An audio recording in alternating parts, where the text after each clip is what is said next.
Parole de Dieu quotidienne. Toute personne dans l'humanité sur terre devrait accepter l'observance de mon esprit, devrait examiner minutieusement chacune de ses paroles et actions et, en outre, devrait admirer mes merveilleuses œuvres. Comment vous sentez-vous au moment de la venue du règne sur terre? Quand mes fils et mon peuple remontent vers mon trône, je commence officiellement le jugement devant le grand trône blanc.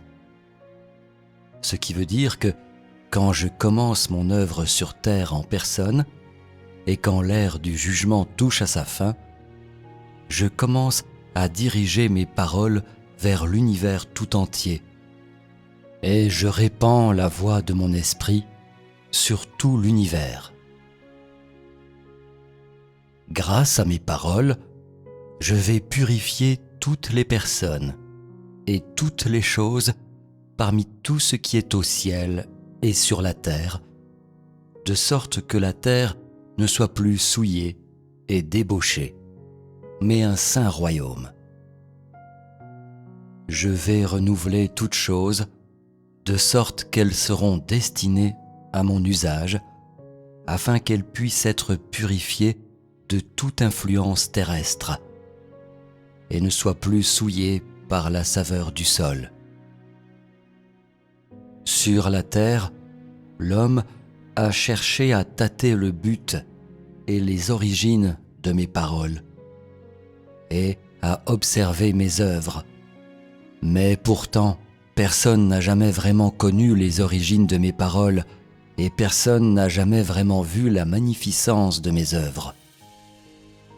Ce n'est qu'aujourd'hui, lorsque je viens personnellement parmi les hommes et exprime mes paroles, que l'homme a une certaine connaissance de moi, supprimant la place que le moi occupe dans ses pensées, au lieu de créer une place pour le Dieu concret dans sa conscience.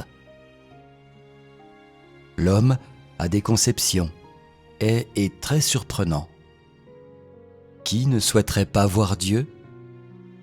Qui ne souhaiterait pas rencontrer Dieu? Pourtant, la seule chose qui occupe une place définitive dans le cœur de l'homme, c'est le Dieu que l'on sait vague et abstrait. Qui pourrait l'admettre si je ne le lui dis pas clairement? Qui pourrait véritablement croire que j'existe en réalité? Certainement, sans l'ombre d'un doute. Il y a une grande différence entre le moi dans le cœur de l'homme et le moi de la réalité. Et personne n'est capable de faire la comparaison entre les deux. Si je ne m'étais pas fait chair, l'homme ne m'aurait jamais connu. Et même s'il était arrivé à me connaître, une telle connaissance n'aurait-elle pas été qu'une conception? Chaque jour, je marche entre l'afflux incessant de personnes et chaque jour, j'opère dans l'homme. Quand l'homme me voit véritablement, il sera en mesure de me connaître par mes paroles et saisira les canaux par lesquels je parle aussi bien que mes intentions.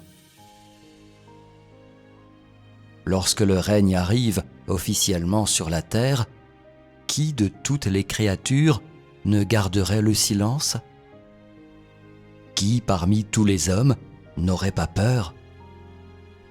Je marche partout dans l'univers monde et j'ai tout arrangé personnellement.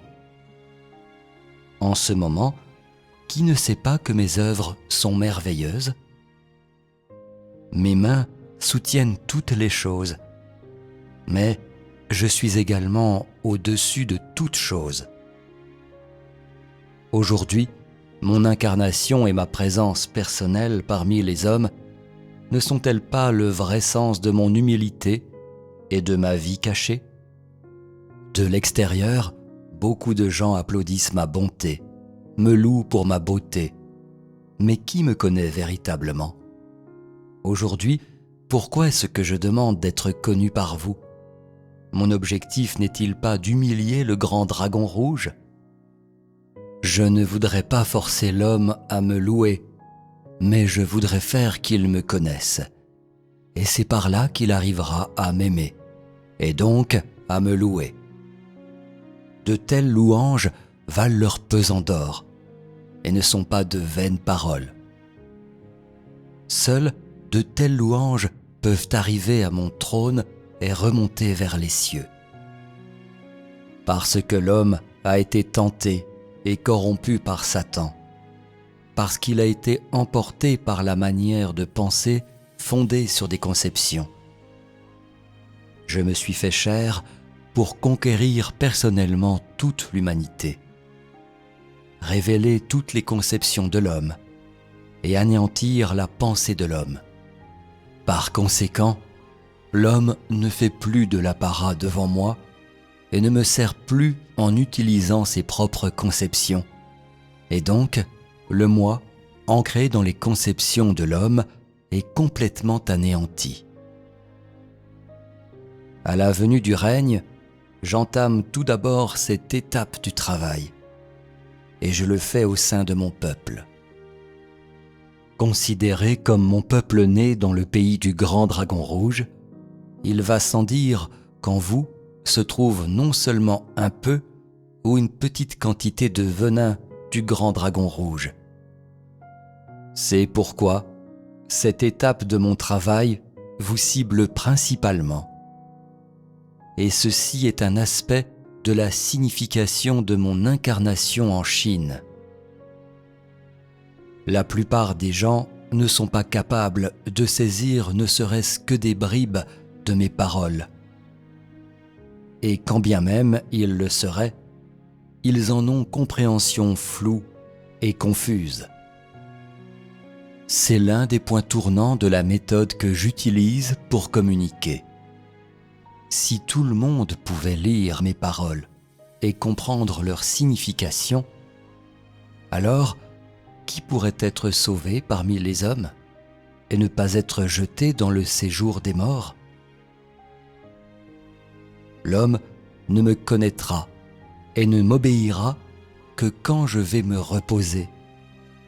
Et ce n'est qu'à ce moment que l'homme sera capable de saisir le sens de mes paroles. Aujourd'hui, votre stature est trop petite. Elle est d'une petitesse presque affligeante, ne mérite même pas d'être mentionnée, sans parler de votre connaissance de moi.